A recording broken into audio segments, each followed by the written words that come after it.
9 шымкентских каратистов завоевали титул чемпионов Казахстана. Республиканское первенство среди юниоров по карате Шитарю проходило в южной столице. Защищать честь нашей области поехали 17 спортсменов, но не всем улыбнулась удача.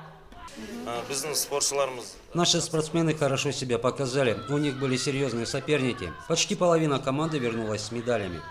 Победителю республиканского чемпионата Уалихану всего 12 лет. Шымкентский каратист – новая звездочка на спортивном небосклоне, говорят тренеры. Я первый раз поехал на соревнования в Алматы, и я очень рад своей победе. В финале я одолел своего земляка. Помимо золотых медалей, наши юные земляки привезли и 2 серебра. В общем зачете Южно-Казахстанская область заняла 2-е место, уступив хозяевам соревнования.